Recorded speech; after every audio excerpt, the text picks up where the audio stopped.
Hi, I'm Nicholas Kopystynsky, and I want to present to you a machine learning model that predicts how rental bikes are going to be moving around the city of Chicago. So when lots of people are going one way or the other, it can make a pretty big logistical problem.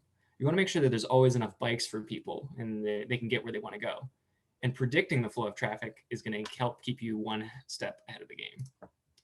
So in terms of data, all the big city bike rental programs, they publish their data online, which is fantastic. Chicago's is called Divvy, and I grabbed 6 months worth, but you could certainly grab more. You could also grab whatever city you live in. So what is this data? What are we trying to predict? On the left here, we have a graph of Hyde Park. This is the traffic coming in and coming out of Hyde Park, which is a big student area. University of Chicago is there.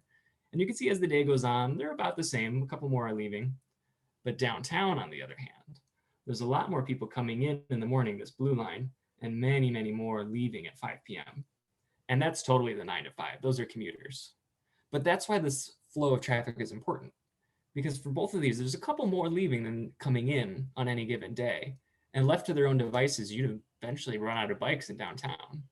And that's not good.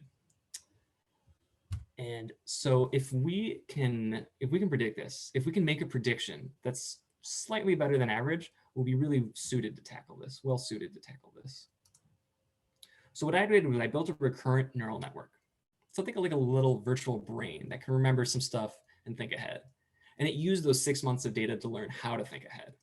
So now we just give it the past 5 days, the past 5 days worth of data and ask, okay, what's the next day gonna look like? And our model would give us this orange line.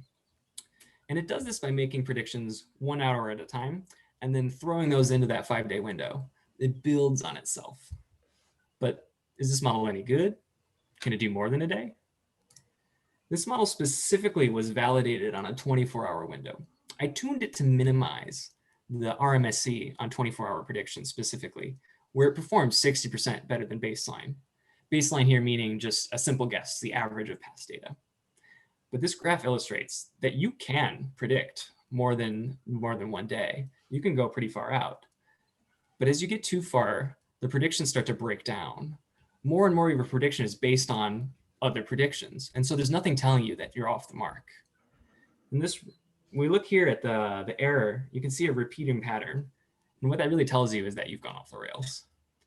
So can we build a better model that can predict farther out? Certainly. But as they say in data science, there's no such thing as a free lunch. It'll take more data. It'll take a bigger model, and it'll take more processing than just one laptop can do. So what can we use this 24-hour prediction for? What is it good for? You could make it part of your dashboard in the morning.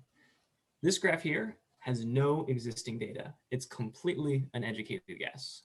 If I did logistics for Divvy, I could look at this and say, oh, you know, the rush hour spike isn't going to be too bad today, but the rush in the morning is much worse than it was last week. So I better get some coffee.